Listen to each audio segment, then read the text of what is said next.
आप सभी साथियों का आज के इस सेशन में बहुत बहुत स्वागत है। साथियों, आज हम लोग एसएससी सीएचएसएल 2021 टियर 1 में आए हुए प्रश्नों की बात करेंगे और जिससे कि आपको आपके आगामी एग्ज़ाम्स जो कि बहुत ही जल्द होने वाला है उसमें आपको कुछ हेल्प मिल सके, एक आइडिया लग सके कि किस तरह के प्रश्न एसएससी सीएचएसएल में पूछे जाते हैं। तो ये आज उसी का ये पेपर है और आज हम लोग इसी की शुरुआत करते हैं। आपके सामने आज का पहला प्रश्न, ये बहुत ही सरलीकरण पे आधारित है, बहुत ही प्यारा सा प्रश्न है। फिर भी मैं जैसा कि बार बार आपसे ये कहता हूँ कि यकीन मानिए, आप यदि बेहतर तरीके से कॉन्सेप्ट को समझते हैं तो कभी ऐसा नहीं होगा। बहुत सारे ऐसे सवाल आपको मिलेंगे जिसमें बहुत सॉल्यूशन करने की ज़रूरत नहीं होती है। थोड़ा सा आप अगर स्मार्ट बनते हैं तो आप अपने बेसिक अंडरस्टैंडिंग के बल पे प्रश्नों को कर सकते हैं। जैसे इसी सवाल को यदि हम ये कहें कि ऑप्शन की मदद से अगर हम करना चाहें तो किस तरीके से हम कर सकते हैं। तो साथियों, आप एक कॉन्सेप्ट पढ़े होंगे यूनिट डिजिट का, है ना, इकाई का अंक ज्ञात कीजिए। कभी ना कभी तो पढ़ा ही होगा, आदि कंपटीशन की तैयारी कर रहे होंगे तो, है ना। देखते हैं उसका एप्लीकेशन यहाँ पे कैसे हमको करना चाहिए।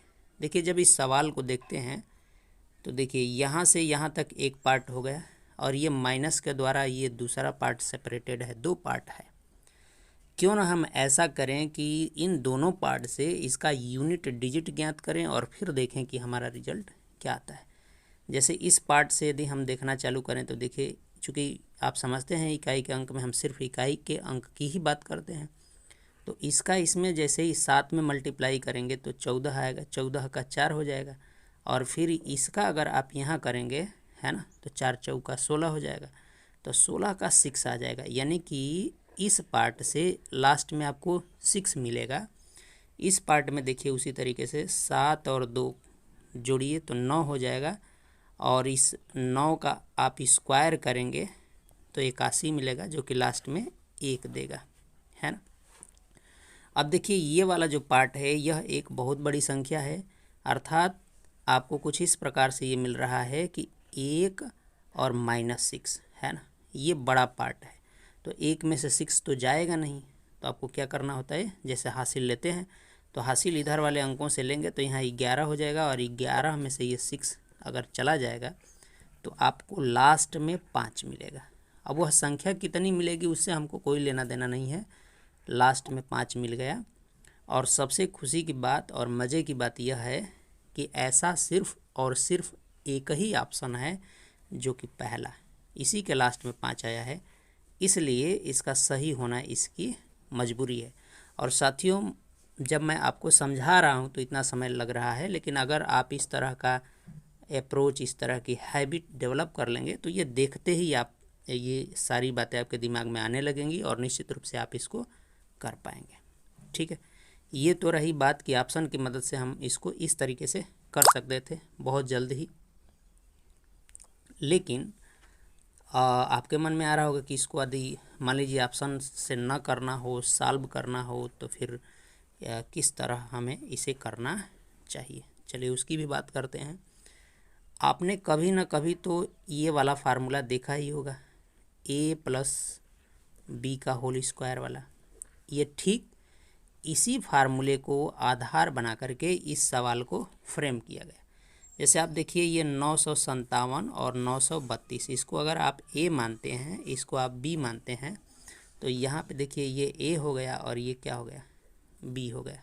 ठीक ये उसी प्रकार का है।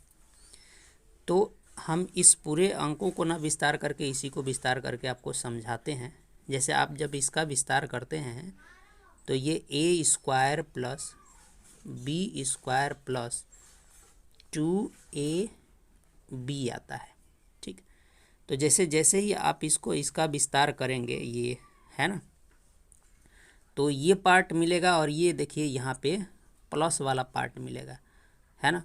और अगर मैं आपको ये कहूँ कि इसके साथ ऑलरेडी -4ab अगर आप लगा दें इसके साथ, है ना, तो अब क्या होगा, ये 4ab का मतलब क्या है, 4ab को तो आप ऐसे भी लिख सकते हैं -2ab, और फिर एक बार लिख सकते हैं -2ab। तो जब ये इससे और इससे एक एक तो कट ही जाएगा, तो अंततः रिजल्ट आपको मिलेगा a² प्लस b²। और अब ये देखिए माइनस का 2ab बचेगा, है ना। तो यहाँ पे आपको बचेगा माइनस का 2ab। अब देखिए इसको जब आप समेटेंगे तो इसका ओवरऑल रिजल्ट क्या मिलेगा, a माइनस बी का होल स्क्वायर, ये यही तो है।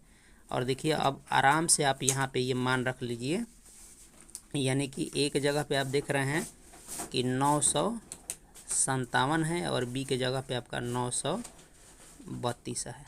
ठीक है, इन दोनों को आपस में ज़रा घटाइए, घटाएंगे तो आपको यहाँ से मिल जाएगा 25। ठीक है, और 25 का जब स्क्वायर करेंगे तो आपको क्या मिलेगा, 625। ये है इसका, इस तरीके से आप कर सकते हैं। ठीक है, तो इसी मतलब ये a प्लस बी के होल स्क्वायर को ही थोड़ा सा इधर उधर करके ये सब। अब जब आप इस प्रश्न को देखते हैं ज़रा ध्यान से देखिएगा, यहाँ पे दिया हुआ है कि 18 रुपया प्रति केजी मूल्य वाले 5 केजी गेहूँ को 2 केजी अन्य प्रकार के गेहूं के साथ मिलाया गया, मिलाकर, ठीक है, मिला रहा है। और आगे कहा है कि ऐसा मिलाने के बाद जो 20 रुपया प्रति केजी मूल्य वाला मिश्रण प्राप्त हो रहा है। मतलब ये कहना चाहता है कुछ इस प्रकार से। यहाँ पे आपसे पूछ रहा है ना कि जो महंगा वाला गेहूं है उसका मूल्य बता दीजिए। तो महंगा वाला गेहूं क्या है, ये देखिए 2 केजी, इसका वैल्यू नहीं दिया है कि कै रुपये केजी है। तो इसने कहा कि देखिए एक 18 रुपया किलो वाला गेहूं मिला रहा है और 18 रुपया किलो वाला गेहूं कितना मिला रहा है। पहले व्यवहारिक तरीके से इसको करते हैं। तो इसका जो वेट है यहाँ पे देखिए 5 केजी है, 5 केजी मिलाया है। और एक और गेहूं मिला रहा है जिसका वज़न तो 2 केजी है लेकिन ये वैल्यू नहीं पता है ना। तो यहाँ से आप देखेंगे तो इसका तो 90 रुपया हो जाएगा, 18×5 90 रुपया, है ना। तो अब देखिए एक्चुअल में हो क्या रहा है कि जो यहाँ 5 किलो गेहूँ मिला रहा है और 2 किलो गेहूँ मिला रहा है, तो टोटल गेहूँ कितना हो जाएगा, 7 केजी हो जाएगा, है ना। और ये 7 केजी जो मिश्रण आपको मिल रहा है उसका दाम हो जा रहा है 20 रुपया प्रति केजी। तो 20 रुपया प्रति केजी के हिसाब से 7 केजी का दाम कितना हो जाएगा, इसमें गुणा कर दीजिए 20 से, 140 रुपया हो गया, है ना। अब आप यहाँ पे ध्यान रखिएगा कि ये 90 रुपये का तो ये 5 केजी ही मिला दिया है ना। तो अब ये देखना है कि इस 2 केजी का कितना दाम होगा ताकि टोटल 140 रुपया हो जाए। तो आप आराम से आप देख सकते हैं कि निश्चित रूप से ये 2 केजी 50 रुपया का मिलाया होगा, 50 रुपये का, तभी तो 140 टोटल हो रहा है वैल्यू। तो 50 रुपये का मिलाया होगा अगर, तो ये महंगा वाला है, 2 केजी का दाम अगर 50 है तो 1 केजी का दाम कितना हो जाएगा, 25 रुपया। ये हो जाएगा आपका उत्तर। ये बहुत ही बेसिक है, व्यवहारिक तरीके से कर सकते हैं। एक और यहाँ पे तरीका होता है मिश्रण वाला, अगर आपने थोड़ा बहुत पढ़ा होगा तो देखिए ये क्या है। उस मिश्रण वाले तरीके को समझते हैं कि यहाँ पे देखिए दिया हुआ है कि 18 रुपया प्रति केजी वाला, ठीक है। और उसके बाद से ये 18 रुपया प्रति केजी है और आगे हमको यहाँ पे नहीं दिया हुआ है, ठीक है। और कहा कि इन दोनों को जब आप मिला रहे हैं तो मिश्रण का जो वैल्यू हो रहा है वो 20 रुपये प्रति केजी हो जा रहा है। लेकिन आप जब यहाँ देखेंगे तो ये 18 केजी वाला मिलाया है, 18 रुपया वाला 5 केजी मिलाया है, और ये वाला कितना, 2 केजी। तो ये अनुपात बन गया, ठीक है। तो एक्चुअल में मिश्रण वाले इसमें ये देखते हैं कि ये 18 और 20 का अंतर कितना आ रहा है, 2 आ रहा है। तो अब यहाँ x के जगह पे कितना रखेंगे कि 20 और इसका अंतर 5 आ जाए, तो निश्चित रूप से आप क्या रखेंगे, 25 रखेंगे, ठीक है। ये बात यहाँ पे होगी क्योंकि 25 में से 5 जाएगा तभी जा कर के आपको यहाँ क्या मिलेगा, 20 जाएगा तो 5 मिलेगा, ठीक है। बहुत सारे लोग यहाँ पे कह सकते हैं कि तो 15 भी तो रख सकते हैं। तो यहाँ पे थोड़ा सा ध्यान देना है कि जब आप इस रूप को लिखते हैं तो इधर छोटे वाला वैल्यू लिखते हैं और एक बड़ी वाली वैल्यू रखते हैं, तभी तो ये मिश्रण बीच में मान आता है। ये छोटी हो गई क्योंकि ये 20 से छोटा हो गया है, और ये एक क्या होगा, 20 से बड़ा वैल्यू होगा। ठीक है, तो इस तरीके से ये नहीं हो सकता है, सिर्फ ये हो सकता है ना, यानी कि 25 रुपया प्रति केजी। ठीक है, अब साथियों ज़रा इस सवाल को देखिए, ये बहुत ही कैलकुलेटिव बेस है लेकिन बहुत ही आसान है ना। देखिए यहाँ पे दिया हुआ है कि यदि ए प्लस बी नहीं, a+2b इज इक्वल टू 27 यानी 27, और एक और कंडीशन यहाँ पे दिया है कि a³ + 8b³ बराबर 5427। तो आपसे पूछा है तो 2ab का मान ज्ञात कीजिए। ये चूँकि ये जो प्रश्न बना है यह a+b के होल क्यूब को आधार बना करके ये प्रश्न बनाया गया है। तो चलिए देखते हैं किस तरीके से इसको आप हल करेंगे। ये आइडिया आपके दिमाग में थोड़ा सा होना चाहिए, ये फार्मूला आपके पास होना चाहिए। a+b का होल क्यूब, जब आप a+b का होल क्यूब करते हैं तो यहाँ पे मिलता है a³ + b³ + 3ab और ब्रैकेट में मिलता है a+b। ये इसी को आधार बना करके बनाया गया है। अब यहाँ पे इन्होंने क्या किया है इस सवाल में कि जहाँ पे आप b देख रहे हैं वहाँ पे 2b कर दिया है।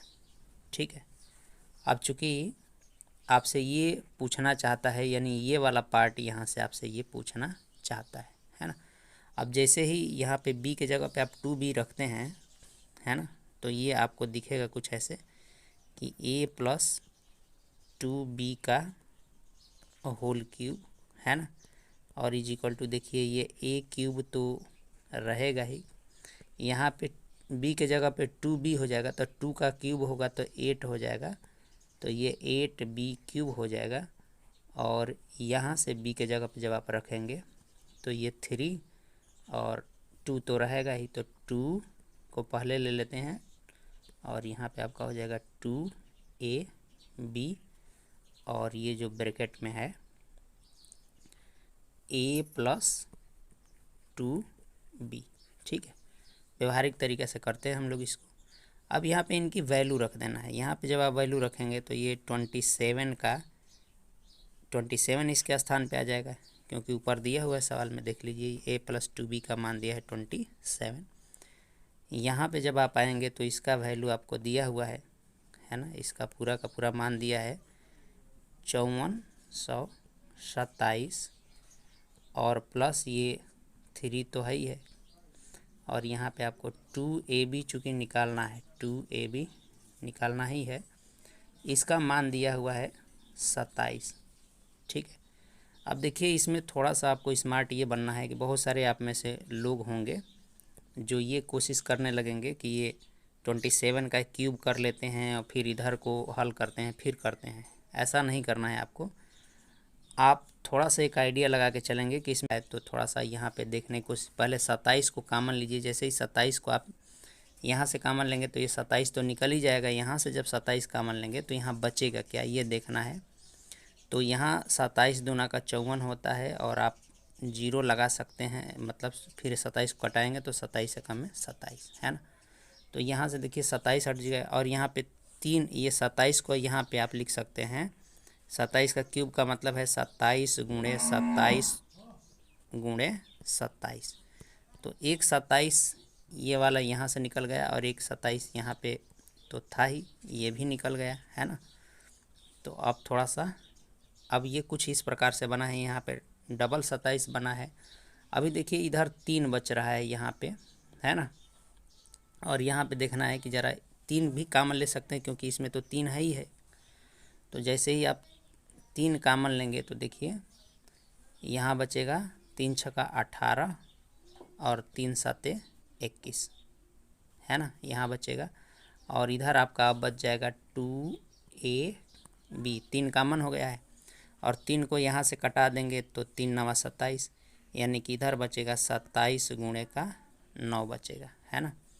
और इसको जब आप हल करेंगे इसको, तो ये 27 10 बार ले जाइए तो 270 में से फिर 27 घटा दीजिए, बराबर आपका यहाँ आ जाएगा 27 प्लस 2ab।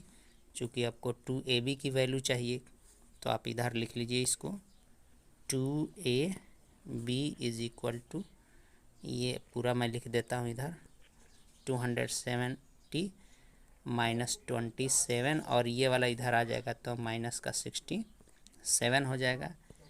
ये दोनों मिल करके आपको ये हो जाएगा 90 का 4 हो जाएगा।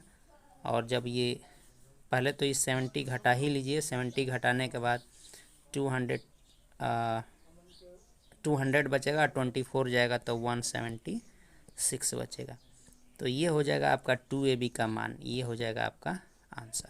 ठीक है, तो ये सवाल आपको यहाँ पे ये सीखना है कि किस बेस पे बनाया गया है। ठीक है, तो आप जब भी आगामी एग्ज़ाम में जाएं तो इन सारे फार्मूलों को ज़रा ध्यान से आप देखें। जैसा कि इसका पहला क्वेश्चन आपने देखा था कि वह a प्लस बी के और a माइनस बी के होल स्क्वायर पर आधारित था, उसी प्रकार ये क्यूब वाले पर आधारित है ना। तो इसका ये वाला आंसर सही है। आप एक बार उनको फार्मूलों को ज़रा रिवाइज कर लें। ठीक है, अब साथियों ज़रा आप इस क्वेश्चन को देखिए, बहुत ही खूबसूरत सा सवाल है। ये दिया हुआ है कि एक सरकारी योजना में अगर बिजली का बिल जो है नियत तारीख से पहले चुकाया जाता है तो जो बिल की राशि है उस पर 5% की छूट मिलती है।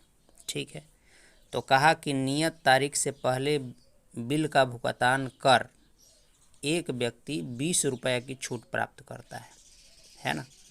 ये कंडीशन दिया है। तो आपसे पूछा है कि उसके बिजली का बिल की राशि बताना है। देखिए ये क्या कहा है, इसने कहा है कि जब आप बिजली के बिल को नियत तारीख से पहले चुकाते हैं तो आपको 5% की क्या मिल जाएगी, छूट मिल जाएगी। यानी कि जो भी आपका बिजली का बिल है उस पर 5% की छूट मिल जाएगी, है ना। ये अपनी भाषा में कहा है। तो एक आदमी ने क्या किया कि वह नियत तारीख से पहले बिल को चुकाया तो उसे 20 रुपया कम देना पड़ा, यानी कि 20 रुपये की उसे क्या मिल गई, छूट मिल गई। तो एक्चुअल में ये दोनों बातें बराबर हैं। 5% की छूट ही 20% के बराबर है।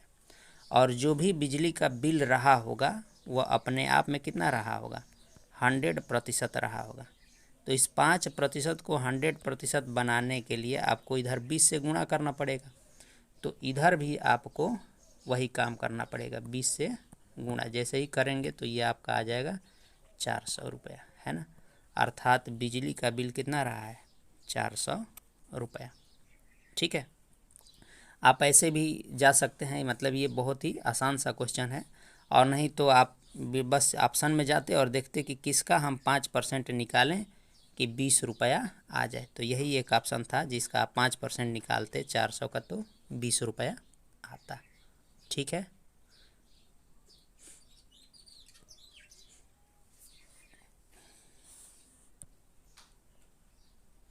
अब ज़रा इस प्रश्न को देखिए, ये बेहद ही आसान सा है। ये डिविजिबिलिटी से पूछा गया सवाल है। अगर आपको 3 का विभाजिता का रूल पता है तो बड़े आसानी से कर सकते हैं, और नहीं तो व्यवहारिक तरीके से 3 से तो कटा के कर ही सकते हैं, है ना। तो 3 की विभाजिता का नियम क्या है, यानी पूछा है कि ये जो ऑप्शन दिए गए हैं इनमें से कौन 3 से विभाज्य है। तो 3 से विभाज्य करने का नियम होता है कि यदि अंकों का, है ना, आप पढ़े होंगे, यदि अंकों का योग, अगर दी हुई संख्या के अंकों का योग 3 से विभाजित हो जाए तो वो पूरी संख्या भी विभाजित हो जाती है। तो आइए यहाँ पे चेक करते हैं। जैसे देखिए 6 3 9 हो गया, इसको छोड़ दीजिए, है ना। 7 2 9, इसको छोड़ दीजिए। अब 5 3 देखिए 8 और 2 10। एक्चुअल में अब 10 बचा है। 10 3 से विभाजित नहीं होता है, तो अर्थात यह संख्या 3 से विभाजित नहीं होगी, है ना। तो 9 है तो 9 को छोड़ दीजिए, 3 है तो 3 को छोड़ दीजिए, और देखिए ये 5 4 9 है तो इसको भी छोड़ ही दीजिए, है ना। और 7 2 क्या होता है, 9 होता है, इसको भी छोड़ दीजिए। अब आपके पास क्या बचा है, 3 बचा है, अर्थात ये कट जाएगा, है ना। थोड़ा सा बड़े ध्यान से देखेंगे कि ये कट जाएगा। तो ये वाली संख्या आपकी हो जाएगी, है ना। ये आपका क्या हो जाएगा, उत्तर हो जाएगा। आप बाकियों को भी चेक कर सकते हैं। देखिए ये 9 है तो 3 से कटता ही है, और 6 3 9 है, ये 3 से कटता है। 5 4 9 है, ये 3 से कटता है, लेकिन 2 और 8 बच रहा है, ये नहीं कटेगा, 10 नहीं कटेगा। 6 3 9 है, कट जाता है। 9 तो कट ही जाता है, 5 4 9 कट ही जाता है, 3 कट जाता है, और ये 7 सिर्फ बच रहा है, 7 3 से नहीं कटता है। तो है ना, ये बहुत आसान है, इसमें तो कुछ बताना ही नहीं है, बस आपका ये 3 का डिविजिबिलिटी आना चाहिए। साथियों ये बहुत ही खूबसूरत सा सवाल है। ज़रा देखिए यहाँ पे दिया हुआ है कि वार्षिक रूप से चक्रवृद्धि ब्याज की एक निश्चित दर पर एक राशि, है ना, एक राशि 2 साल में 10,890 और 3 साल में 11,979 रुपया हो जाती है। और आपसे पूछा है कि राशि ज्ञात कीजिए। ठीक है, यहाँ पे साथियों इस सवाल को करने के बहुत सारे तरीके और बहुत सारे ट्रिक हो सकते हैं, लेकिन एक मैं बात आपसे कहना चाहूँगा कि यहाँ पे हम यूनिट डिजिट के कॉन्सेप्ट को और थोड़ा सा चक्रवृद्धि ब्याज के कॉन्सेप्ट को मिक्स करके बहुत ही ईजिली इस सवाल का उत्तर ला सकते हैं। देखिए चक्रवृद्धि ब्याज का कॉन्सेप्ट क्या है कि हर बार जब ब्याज का आकलन होगा तो वो मिश्रधन पर होगा, यानी कि यह मूलधन और ब्याज दोनों को मिला के वसूला जाता है। तो चूंकि 2 वर्ष बाद देखिए, एक वर्ष पहले वर्ष कुछ ना कुछ आकलन हुआ होगा, और दूसरे वर्ष जब आकलन हुआ है तो टोटल राशि हो गई है इसकी 10,890। बड़े ध्यान से इस बात को समझिएगा।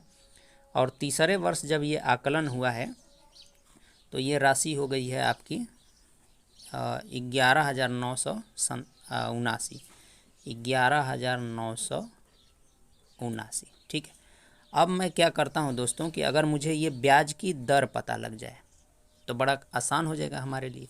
तो ब्याज की दर का पता कैसे लगाएंगे, ये बड़ा ध्यान से समझना है आपको। हम इकाई के अंक को समझेंगे। देखिए ये लास्ट में 9 आया है ना, तो निश्चित रूप से आप एक्चुअल में हुआ क्या होगा कि इसका जो ब्याज की दर है वो निकाला गया होगा, जो ब्याज निकाला गया होगा वह ब्याज इसमें जोड़ा गया होगा, और तब जाके ये राशि प्राप्त हुई होगी। तो जो भी ब्याज हुआ होगा बताइए उसके लास्ट में 9 आया होगा, तभी तो यहाँ लास्ट में 9 आया है। और ये लास्ट में 9 एक ही कंडीशन में आ सकता है, जब ब्याज की दर क्या हो, 10% हो। जब ब्याज की दर क्या हो, 10% हो। ठीक है, तो 10% में होता क्या है, सिर्फ एक जीरो हटता चला जाता है, जीरो हटता चला जाता है ना, बात समझ रहे हैं। तो इस केस में अब हमको ये दर पता लग गई है, और इकाई के अंक को ही लेकर के चलना है। अब यहाँ पे अब आपको देखना है कि वह कौन सी राशि ऑप्शन में है जिसका 10%, 10%, 10% 3 बार निकालें तो वह लास्ट में 9 देगा। और देखो 10% निकालने के केस में सिर्फ लास्ट का जीरो हटता चला जाता है, तो एक बार निकालेंगे तो एक जीरो हटेगा, दूसरी बार निकालेंगे तो एक और जीरो हटेगा, तीसरी बार निकालेंगे तो एक और जीरो हटेगा। तो इसमें कुछ ये आपको तुरंत दिख जाएगा, है ना। देखिए पहली बार जब निकालेंगे तो एक जीरो गायब होगा, और फिर ये इस ब्याज का भी तो निकलेगा, तो दूसरी बार निकालेंगे तो एक और जीरो गायब हो जाएगा, और तीसरी बार निकालेंगे तो एक और जीरो गायब हो जाएगा, और यही जाके लास्ट में 9 दे रहा है। तो इस बेस पे आप कह सकते हैं कि ये वाला आपका क्या हो जाएगा, आंसर हो जाएगा। है ना बड़े कमाल की चीज़।